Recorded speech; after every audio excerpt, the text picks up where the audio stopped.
Welcome back to Summer Hydraulics. This is Sam, and today's video we're going to be doing a third function valve installation on a Kioti CX2510. We hope you guys stick around for the entirety of the video as we will be doing a demonstration that you guys would really like to see. Alright, the first thing we'll do is we'll open up the box here. We're going to go through the parts component list, make sure that everything in the kit is here. We have the valve, of course. We have our quick disconnects, along with our adapters and the dust plugs and dust caps. Our switch.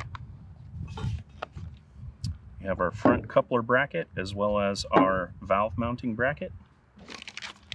Wiring harness for the switch. We have our manifold block. Zip ties. And finally, we've got our hoses. So we'll just go through the parts list and make sure that everything's here. That way we confirm we have all the components needed to complete the installation.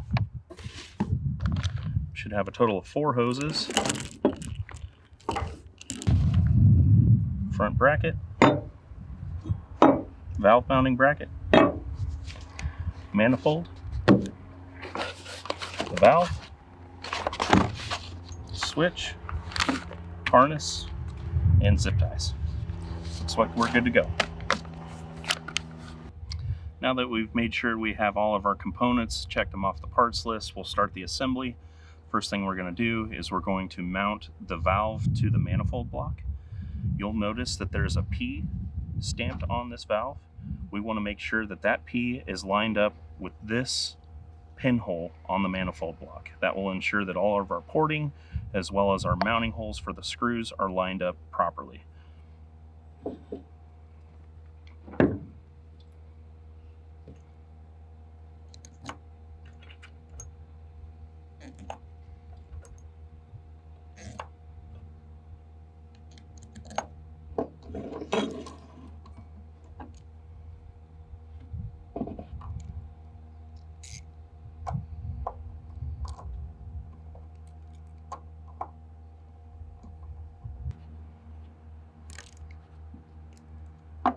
All right, now that we've got that accomplished, we'll start with the front coupler bracket. We'll install our bulkhead fittings into the bulkhead bracket.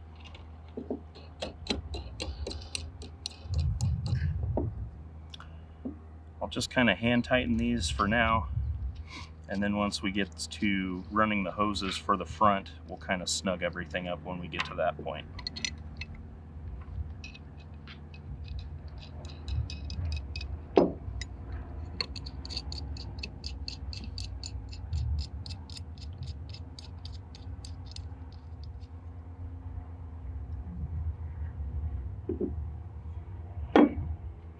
We'll also wait to put the valve body onto the bracket until we get to the point where we're going to mount it. A lot of times it's easier to leave most of this stuff loose until you get to the nitty-gritty and the installation part of the process where we're actually mounting the valve to the machine. So we'll leave this loose for now, and then we'll come back, mount the valve to the bracket, and we'll snug everything up once we get to that point. Now that we have the valve and the manifold assembled, the next step is to install the 3/8 male NPT by number 8 O-ring Boss adapters to the male side of the quick couplings. I've already put this one together, but I've got this one right here. We're going to just snug it up a little bit.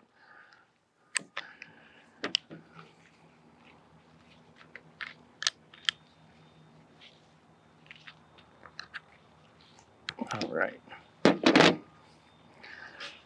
Now that we have these threaded together, we'll go ahead and install those on our manifold block. Our male quick disconnect will thread into the A and the B work ports on the manifold. There's a stamp on the manifold on both sides, A and B for the work side, and then you have the P and the T for the pressure in the tank on the opposite side. So we'll thread these in here, snug these up.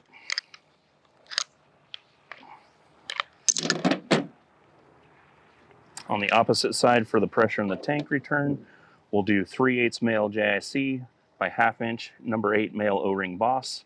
There's 2 of those in this kit. We'll thread each of those into the P and the T ports.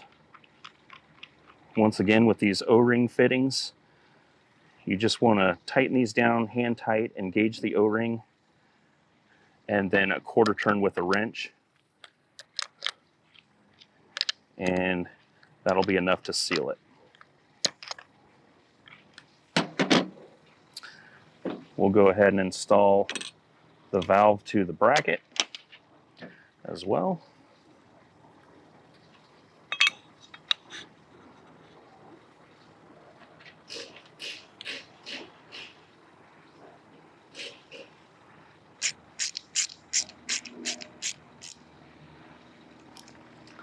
Now we have that done, we can go ahead and mount our valve to the machine.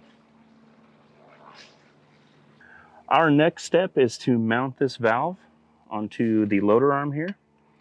We have two holes right here on the loader arm that are already there. We're going to just use those holes to mount this bracket with the valve right on.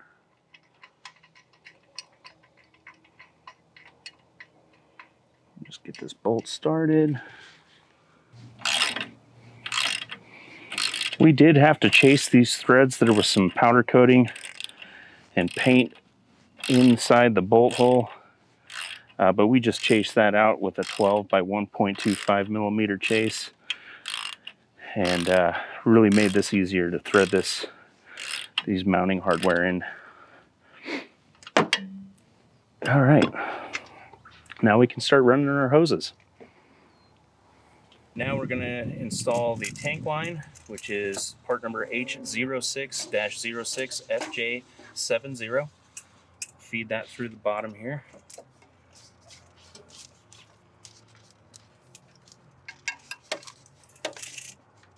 Attach this to the adapter.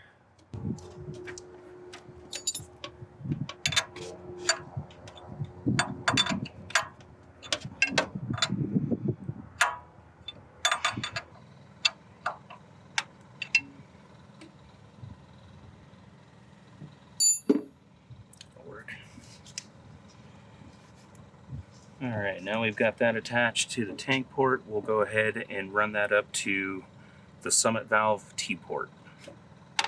Now we have the hose connected to the T port that goes underneath the seat there. We're going to run the other side of that line right to the T port on the summit valve. And we're good there.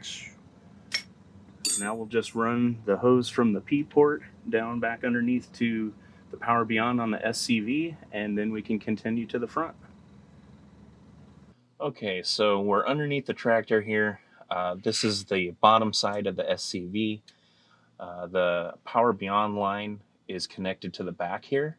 To be able to gain access to that, we'll remove this damper that's connected to the spring. Once you remove this damper, it's only held on by a couple cotter pins. You remove those cotter pins, this will slide right off. Once you remove that, you gain access to the banjo bolt on the Power Beyond line, which is this hard line right here. We'll remove this hard line. The other side of this line, on the tank side, it terminates up under the seat. So we've removed the seat. We'll also remove the seat pan to gain access to the other side of this line. But we'll start down here on the bottom. We'll break this loose, and then we'll move to the top, and then remove this hard line completely and discard it. All right, we're going to get this bolt undone here.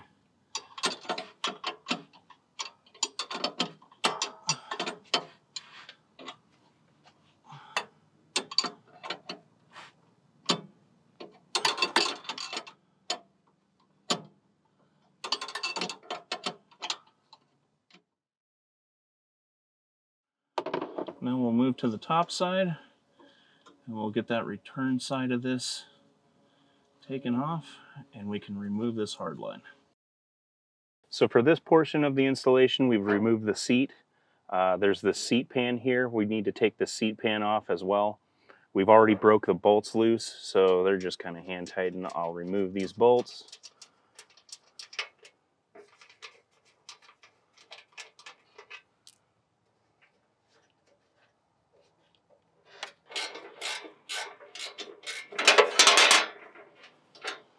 Now that we've got the bolts out, the pan will come right out.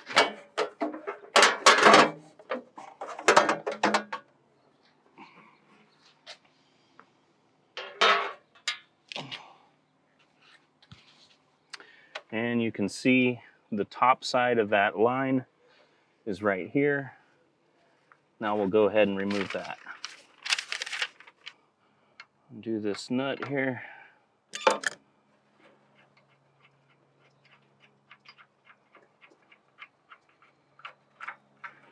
Got that unthreaded, it's loose. There are a couple zip ties we just need to nip.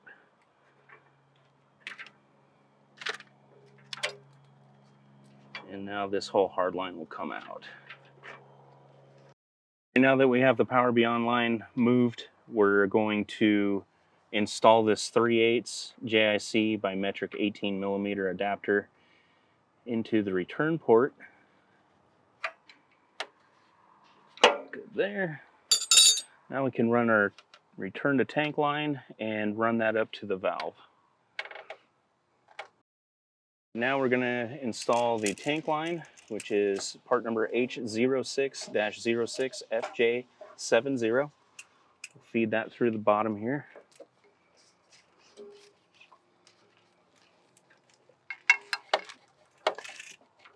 Attach this to the adapter.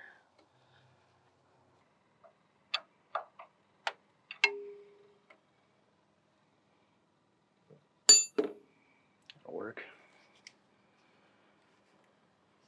And now we've got that attached to the tank port, we'll go ahead and run that up to the summit valve T-port. Now we have the hose connected to the T-port that goes underneath the seat there. We're going to run the other side of that line right to the T-port on the summit valve. Snug this up. And we're good there. Now we'll just run the hose from the P-port down back underneath to the Power Beyond on the SCV, and then we can continue to the front. The next step is to install this 3/8 JIC by 18mm by 1.5 adapter into the Power Beyond port. Once we get this tightened in, we'll run our pressure hose from here up to the P-port on the summit valve.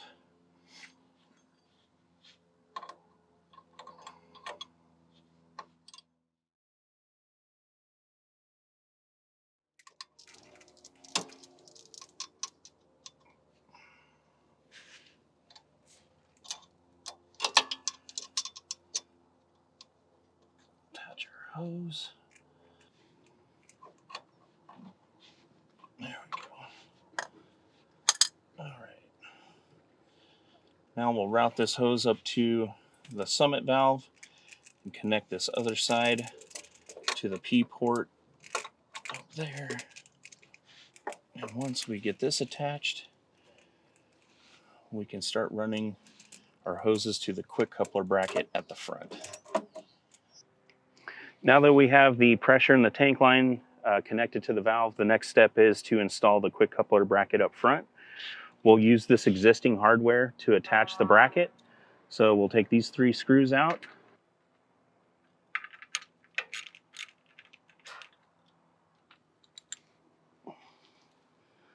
Get these screws started here.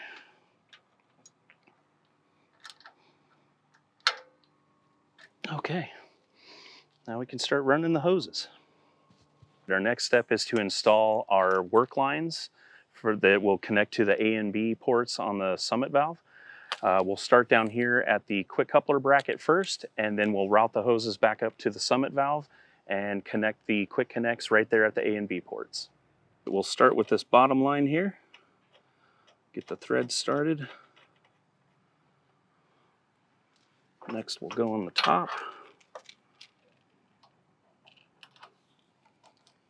The thread started there.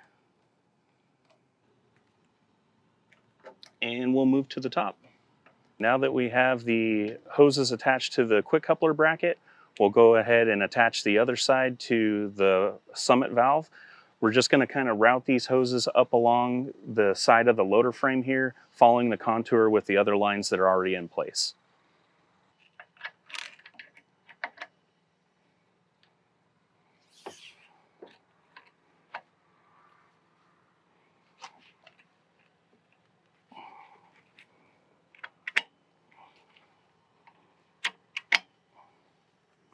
We're going to route some of these lines here, and like I said, we'll just kind of follow the contour, the hard lines and the hydraulic lines that are already here for the curl and the tilt and the raise and the lower function. So we'll just slip a little zip tie around here.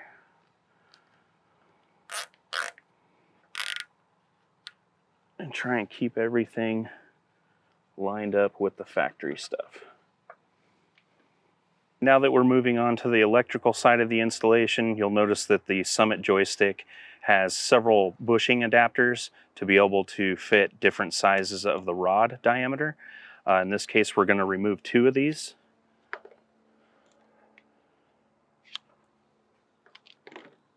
And then slide it over the rod. And we'll use the supplied Allen wrench to fasten this and tighten it down securely to the rod. And there we go. Now we've installed the joystick, we ran the wiring, we've taken care when we're running the wiring to stay against the frame as much as possible, away from any moving parts or anything that might affect the wiring. And at this point, we're going to connect the hot and the ground.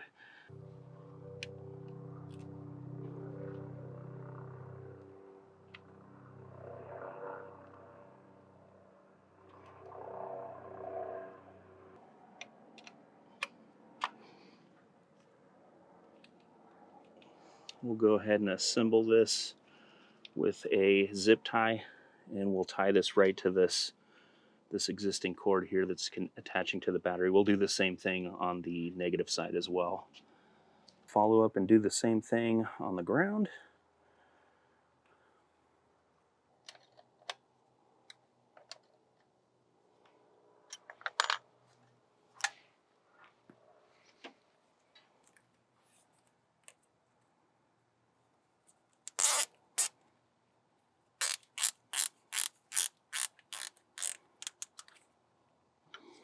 There we go. So here you can see we've got a grapple pulled up to the tractor here, and I want to kind of illustrate some of the good properties of having quick disconnects on your hoses.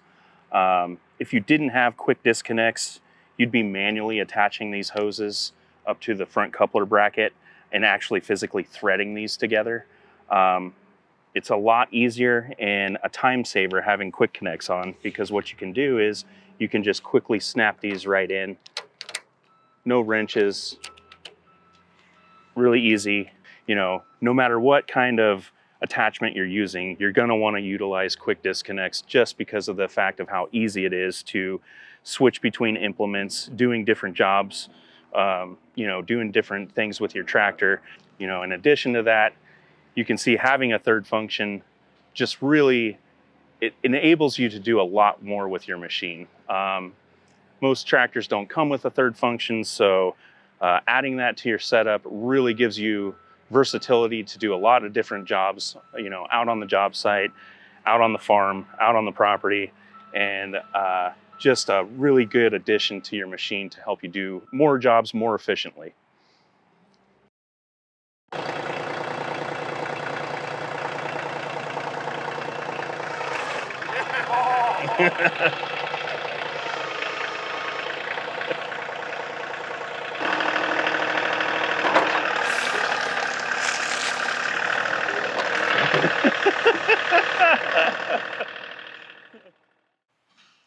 We'd like to thank Team Tractor for giving us the opportunity to present this installation for you guys. We'd also like to thank you all for tuning in with us today. If you have any questions or concerns, feel free to drop a comment below, or you can email us or give us a phone call. We'd be happy to answer any questions for you guys. Thank you.